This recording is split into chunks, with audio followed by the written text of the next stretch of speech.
আজ অনুষ্ঠিত হলো হিমন্ত বিশ্ব শর্মার দ্বিতীয় মেয়াদের প্রথম মন্ত্রিসভার বৈঠক। এই ক্যাবিনেট বৈঠকে গ্রহণ করা হলো বেশ কয়েকটি গুরুত্বপূর্ণ সিদ্ধান্ত।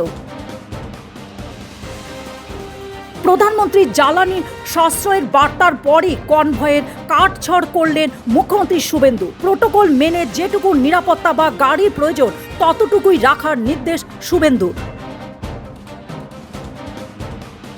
দেশের জ্বালানি সংকটের জেরে উত্তরপ্রদেশে ঘোষণা করা হলো নো ভেহিকেল ডে।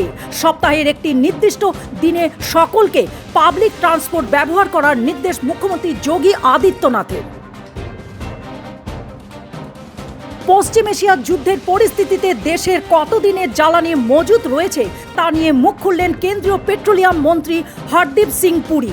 দেশের জ্বালানি ও রান্নার গ্যাসের সরবরাহ স্থিতিশীল বলে জানান তিনি। বিরাট স্বস্তি টিভিকে শিবিরে। তামিলনাড়ুর আস্থা জোটে জয়ী নতুন মুখ্যমন্ত্রী বিজয়। বিজয়কে সমর্থ এআইএডিএমকের 25 জন বিধায়কের।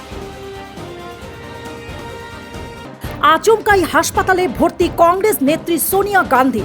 গুরুগ্রামের একটি বেসরকারি হাসপাতালে ভর্তি সোনিয়া গান্ধী। হতে পারে অস্ত্রোপচার।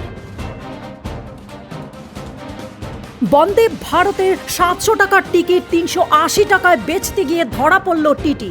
সোশ্যাল মিডিয়ায় ভিডিও ভাইরাল হতেই সাসপেন্ড করা হলো অভিযুক্ত টিটিকে।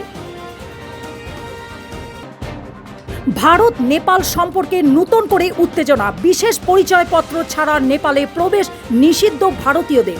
ঘোষণা প্রধানমন্ত্রী বালেন শাহের। প্রথমবারের জন্য চীন সফরে মার্কিন প্রেসিডেন্ট ডোনাল্ড ট্রাম্প। বৈঠক করবেন চীনের প্রেসিডেন্টের সঙ্গে। বিশ্বের দুই সবচেয়ে শক্তিশালী রাষ্ট্র নেতা বৈঠকের দিকে চোখ গোটা বিশ্বের। ইরানের হামলা রুখতে এবার আমির শাহির পাশে দাঁড়িয়েছেন ইসরায়েল। আমির শাহিকে আয়রন ড্রোন ও সেনা সাহায্য ইসরায়েলের।